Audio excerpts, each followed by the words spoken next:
Yeah, sorry for not posting. I recently messed up my sister's Rubik's Cube, and in an effort to fix it, I ended up finding a video teaching me how to do it and kinda went down a rabbit hole. And I know I said my next video would be about Panic at the Disco, but I had this video idea in my head for a long time, and my ranking videos always do better than my miscellaneous ones. I might make a Panic video when I actually learn what good music is, so that might be a while. Disney. One of the only animation studios to exist for so long that we treat each decade like it's from a different studio. Everyone has their favorite era of Disney filmmaking. For 90% of people, it's the Renaissance era from 1989 to 1999. It gave us all of these fantastic movies, some of them being my personal favorite animated movies of all time. My favorite era is easily the 2010s. No one really has a name for the movies from 2009 to 2019. Some people call it the second Renaissance, some call it the second Golden Age. I just call it the Revival. Anyway, no matter who you ask, the answer will almost never be the 2000s. I mean, who knows, maybe there are some diehard CG and 2D animation blending fans out there, I wouldn't know. But the 2000s was a really different time for Disney. They were in the midpoint between their highest point critically and their highest point financially. They were also basically ripping off a ton of other studios to find their footing, sometimes for the better and sometimes for the worse. For this list, I'll be ranking every theatrically released Walt Disney feature animation or Walt Disney Animation Studios film. This means no Pixar, as they would overshadow almost every movie on this list, and then that wouldn't be any fun. This also means none of those Disney-tuned straight-to-DVD movies, because those are almost all awful and there's a million of them, and they were all released in the 2000s. That might be another video topic for another day, but I really don't want to watch those movies. So let's get started. The Princess and the Frog is amazing. Let's get that out of the way. A callback to the Disney Renaissance and a starting point of the Disney Revival, this movie works on so many levels. We finally got a musical. After an entire decade of basically nothing but popular pop songs and the booming voice of my nemesis, we get a musical. So why isn't the movie on this list? I feel like the eras of Disney filmmaking are not only defined by the years the movies were released, but the vibes the movies give off. The post-Renaissance has a vibe of outliers. Each of these movies are drastically different from the last, and that's the reason why I kinda love it. The Princess and the Frog just feels too much like a movie from the Disney Revival era, and the release dates even match up, being the last Disney movie from the 2000s. Just because it was released in 2009 doesn't mean it has to be a post-Renaissance film. The vibe is just too similar to movies like Tangled, Frozen, or Moana, so that's why it's not on the list. I mean, if it was, it'd be high up. It's 9 out of 10. Stop saying I look like Chicken Little. He's dumb, and he's a coward, and I'm not a coward! I can't even begin to describe how awful this movie is. I have never seen a movie that I have despised as much as this one. Yeah, Project Almanac had awful writing, horrible acting, and manipulated the found footage filming technique for no creative reason other than money.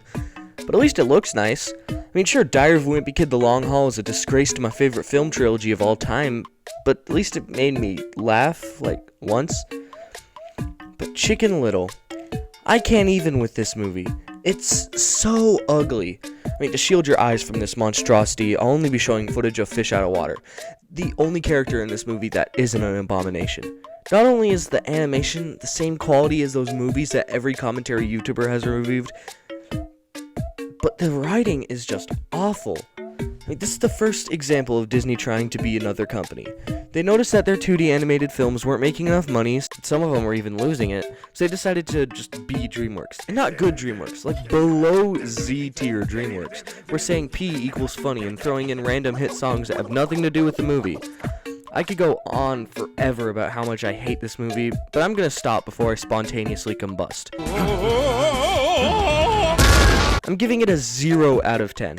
The only worthwhile part of this movie is the soundtrack, and even then, that would work better as a cool playlist than a movie soundtrack.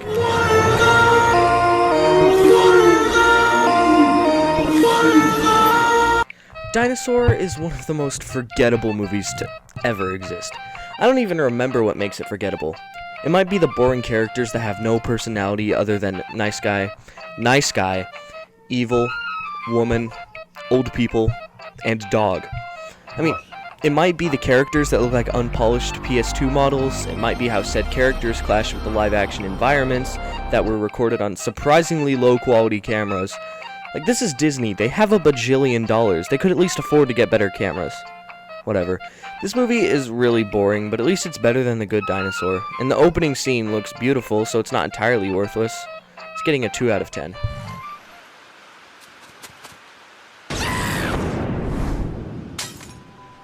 Brother Bear is still a good movie. I mean, I think people hate this movie a little bit too much. Although I'm not qualified to talk about whether it's accurate to mythology or not, I really enjoyed it for the most part. The aspect ratio was a bit weird in the beginning, but once he turned into a bear, it was fixed. I thought that Kenai and Koda had a believable and beautiful brotherly relationship that only grew as the movie went on. My only problem is the same problem I had with Tarzan, which is my nemesis, Phil Collins. I mean, don't get me wrong, the music is great. I think he's a good singer. I think he's great at writing music. It's just, they should have been musicals. Tarzan proved to Disney that they didn't have to make a musical to make money anymore. Just having the disembodied voice of insert dated singer here was enough for them. It was a problem with Tarzan, and it's a problem in this movie too. Anytime an emotional moment is happening, Colin's very distinct voice would pop up and ruin everything. This scene in particular could have been amazing, but Phil Collins ruins it. His Brother Bear's getting a 6 out of 10. Do what you want, 'cause a pirate is free. You are a pirate. If y'all don't already hate me for what I said about Phil Collins, get ready, because Treasure Planet was kinda underwhelming. Now, I wanted to like this movie. I wanted to be like every teenager and millennial and call it the most underrated Disney movie of all time. I mean, I can kinda get where they're coming from. The writing is phenomenal. The father-son relationship that Jim and Silver have is really well done, and the dramatic irony is heartbreaking. The character animation is also stunning, especially with Morph. I mean, look at this. It's phenomenal. My main problem with this movie is the use of CG.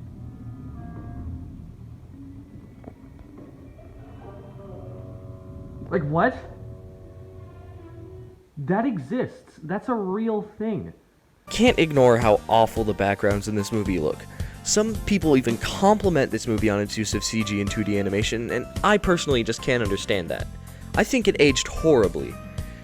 Okay, let's get this out of the way, because it's going to be an issue with multiple movies on this list. 2D animation does not look good when mixed with CG. I've yet to see something that managed to pull it off, other than maybe Hunchback. This does not even look remotely good. Every time something starts to look decent, it's ruined with a big action scene. The background looks like a bad PS2 game. I mean, I really enjoyed the characters, the dialogue, the voice acting. It's all great. So that brings Treasure Planet to a 7 out of 10. Probably would have been a 9 if it wasn't for how awful the backgrounds look.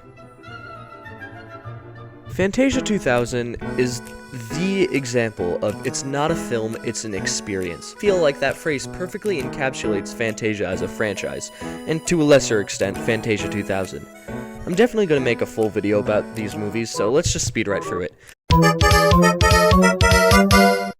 Symphony Number 5, perfect start to the film. Song everybody knows, beautiful visuals, 10 out of 10. Pines of Rome, giant CG whales look horrible on 2D backdrops, and why are they flying whales? It makes no sense, 2 out of 10. Rhapsody in Blue, my 6th grade choir teacher showed this to us, 10 out of 10.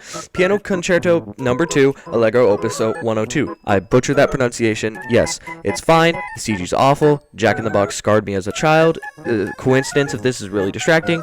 Carnival of the Animals, fun but way too short, 7 out of 10.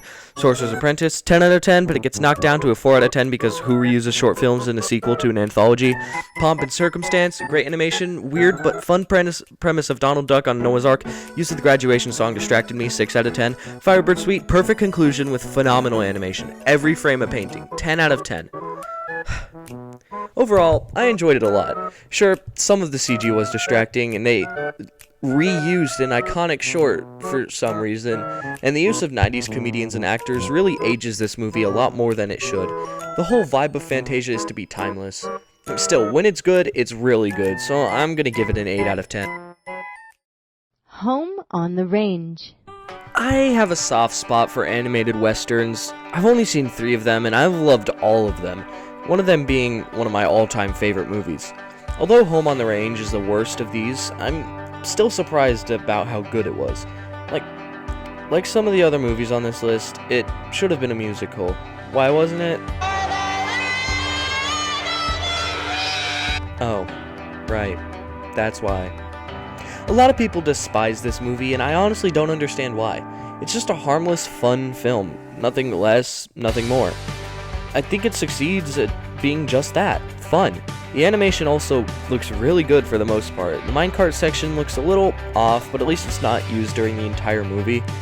The comic relief characters aren't the worst part of this movie, which is a really nice thing when it comes to post-Renaissance Disney. I actually really enjoyed the rabbit thing and Jennifer Tilly's character. Good job, Disney. You really made a good, harmless comedy flick. 8 out of 10.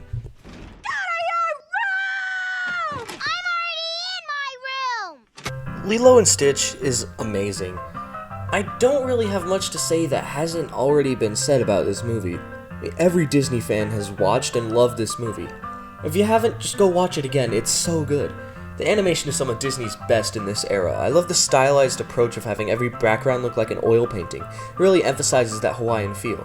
The character animation is also really smooth. I mean, just look at Stitch throw the book at Bubbles. It's so smooth, I could just watch this for hours. The writing is also surprisingly clever. The entire CPS scene is just comedy gold. I love this movie, and the CG spaceships look a lot better than they do in other movies, so 9 out of 10. Everyone remembers Meet the Robinsons. I mean, this movie has the exact vibe of my childhood, making it really hard to objectively review. I've gone on record saying that I despise the concept of nostalgia. I love Meet the Robinsons. I tried to ignore nostalgia when watching this movie, but it was impossible. I can't not love this movie. Yeah, it has a lot of flaws, like, a lot. Like, why is the bowler hat guy one of the most pathetic villains Disney has ever made? It makes it even more unbearable that he acknowledges how pathetic he is. See, take responsibility for my own life, or blame you. Ding, ding, ding, ding, ding! Blame you wins hands down! The animation isn't the best, but it's still alright. I mean, a lot better than Chicken Little, but that's not saying much. So why is it so high on the list? The feels. This movie times its emotional moments perfectly. The balance between comedy and emotion is just... I still tear up at the end when Little Wonders plays. So good. 9 out of 10. Even during the quote-unquote second Dark Age, Disney still managed to release some movies that I think are masterpieces. Oh, right. The poison for Cusco. The poison chosen specially to kill Cusco. Cusco's poison. The Emperor's New Groove is the perfect example of comedy through insanity. Not random for the sake of being random kind of insanity, just pure, unfiltered insanity. Every joke told in this movie is one that honestly should not work. The movie had to be very careful with its dialogue because they could have just messed everything up. But against all odds, they managed to pull it off. Every single joke is timed exactly right. From the wacky antics of characters like Kronk and Cusco to the loud, unforgiving ramblings of Yzma, everything is just well done. Not only that, but Cusco's character arc is probably one of my favorites from Disney.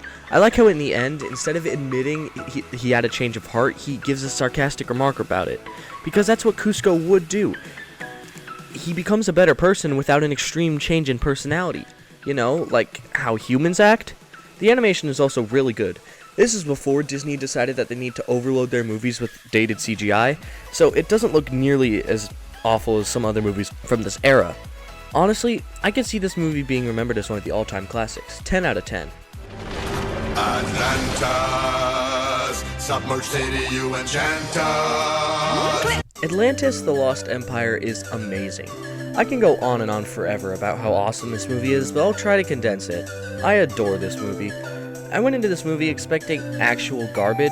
I mean, I barely remembered watching it when I was younger, and from what I could remember, I hated it. But rewatching it, I realized how perfect it is. Everything about this movie is absolutely fascinating. The animation is stunning. The CG is hidden well due to the darker color palette, making it more natural with the 2D characters. And these characters move so fluidly, it's hypnotizing. And the hands. YouTuber Northflower made a really good video about how beautiful the hands in this movie are and how each character's hands reflect their personality. It's a good video, I'll link it in the description. The characters are also really well written. Each character has a reason to be on the expedition, and when they eventually betray Milo, their reasons for doing so are realistic to their backstory.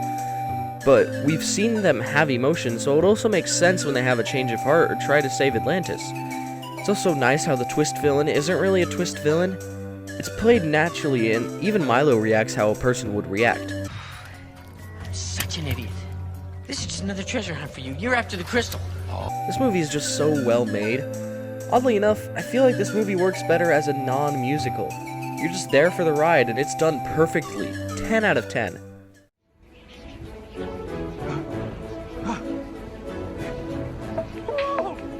Bolt is a perfect movie. I know, I did not expect Bolt to be on the top of this list, but when was the last time you've watched it? I wasn't expecting anything good to come from it. I barely remember this movie. Watching this movie for this video was the first time watching it in like 5 years, I think, and it's flawless. Bolt has the vibe of a Pixar movie, and I think it's pulled off well. The animation is absolutely gorgeous. Everything from the blades of grass to the beautiful cityscapes to the individual furs on the main characters looks stunning. Now this is more like it. Disney has finally fine-tuned their CG, and it looks so good. The voice acting is also amazing. I don't really like John Travolta at all, but I think he does a great job in this movie. He portrays his character exactly how you'd expect a dog to sound. It's just so good. Even the worst voice actors still do a good job, and they don't ruin the movie.